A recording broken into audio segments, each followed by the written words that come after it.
Morning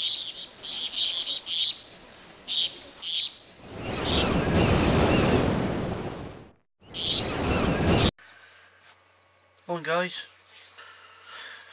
hope you're all okay. Right, we're in the van again, just doing a little video log this morning. It's blooming freezing in here. Well, 3 degrees, hold on, let me turn the heater on a minute. Just flick me gas on. Light me fire. Oh, a bit smelly. I hoovered it, I had a brush out yesterday. Anyways, right, now we've got a bit of heat on. What were we going to say? Hoping to pop off this weekend. Yet another trip, but you know, that's what it's all about, trying to make the most of your time. Looking to... I've booked a little place just outside Burnham-on-Sea, which isn't far away, but it's quite local to me. So I should be giving that a try this weekend. I'm camping and caravanning little CS sites, so that should be quite nice. We're going to talk about the numpties today. Yes. I think this is a bit more of a response to one of Rick's videos. He talks about the system as we call it. It's got me thinking a lot recently about the sort of people in the system. I tend to call them I call them the middle class numpties. I mean, I don't know if they got a label really, but that's what I seem to call them. They seem pretty self-sustaining, or so they think. They seem to sort of revolve in their own little worlds within the system. Their jobs aren't particularly important. They all earn an awful lot of money for doing extremely little. The system gives them everything that they need. I guess they're playing the system extremely well, and they're very good at it. You know, that they get what they want out of the system by using the system. I mean, I guess that's who they are. But what they've got, all the money and everything that they've got, it's not sustainable, because it's got to come from somewhere. You know, they're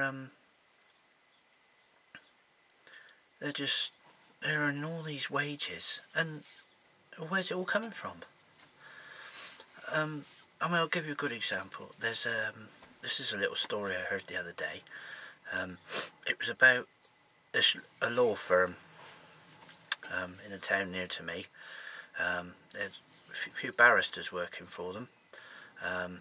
Their wage was £750,000 a year. And during the financial climate, they were having a few problems, understandably. So they thought to themselves, we must cut costs. So, you know, you and I, we think to ourselves, well, it obviously makes sense. You've got to cut their wages, haven't you? I mean, £750,000. I mean, who the hell needs that sort of money? Well, do you know what the company did? They sacked the cleaner and the tea lady. And then they decided not to hand out biscuits to their clients.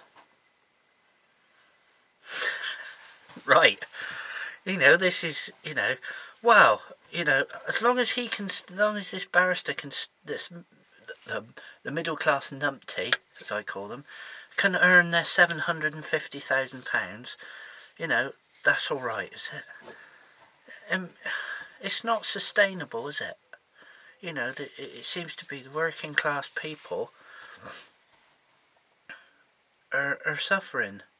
They're the ones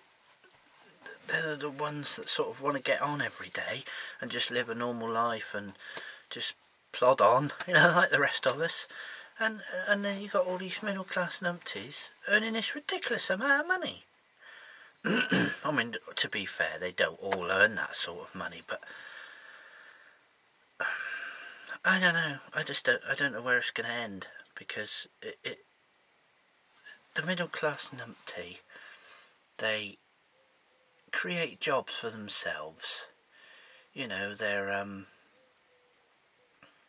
it's your upper management, your middle management.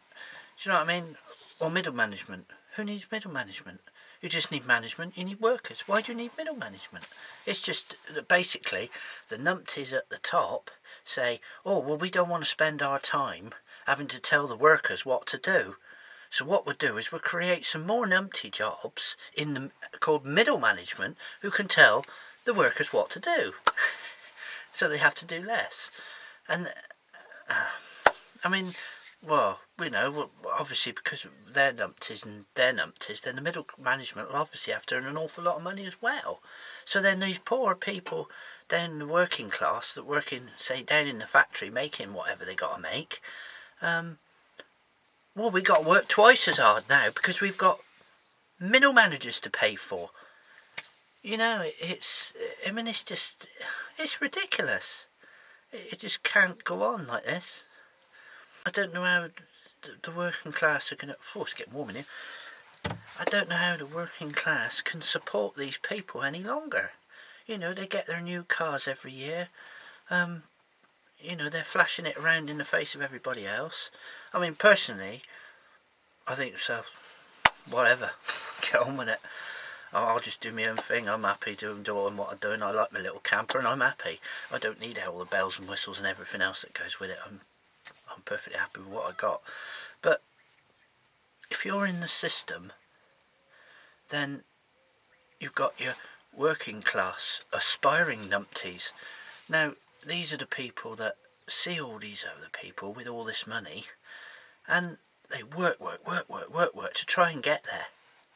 To try and get their big BMWs and their top-of-the-range Audis and all this, and they're working themselves into the ground saying, I'm going to be like that one day. But they won't, because they're not numpty enough. They're too working class. And the numpties at the numpties at the top know that, and they'll still keep pushing their buttons and making them work that little bit harder all the time, thinking that they're going to aspire to be what they've got up the topper end. But they won't get it. It's part of the system. It's a joke. What you need to do is be grateful for what you've got and not keep striving and striving and striving. I mean, it's part of human nature to strive for things, but unfortunately the system is set up for you to have what you can't afford. You know, I put my hands up. I got debts, but don't have what you can't have, because all you're doing is forcing yourself into a life that you don't want. You know, you need to enjoy what you've got rather than just try and aspire to have all this that you know you ain't going to be able to afford it. You'll never have it.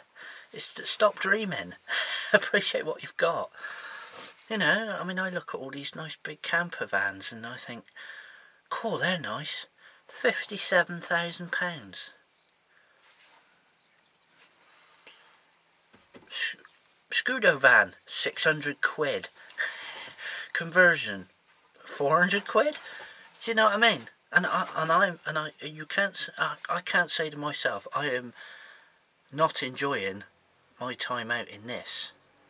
I'm not gonna enjoy it less because it costs less. You know what I'm saying? I think the thing that hits me the hardest really is fuel costs. Because I can't travel, I can't go to those places I really want to go to because I just cannot afford the fuel. That's why a lot of the places I tend to go tend to be local. But yeah, I mean, you think, oh well, maybe later on, maybe in the summer when work picks up a bit more, then obviously, hopefully I'll have a bit more money, I'll be able to go a bit further. But you know, that's tomorrow. I'll just worry about now at the moment, see how we go. But anyway, sorry, that's me getting it off my chest, really, and yeah, nice vid, Rick. I like that one, and I could see it was done quite a while back, so sorry if it's a bit late as a vid reply, but yes, so Yes, I think we'll have to change our slogan to live more and be happy. And see you in the next one. Cheers for now.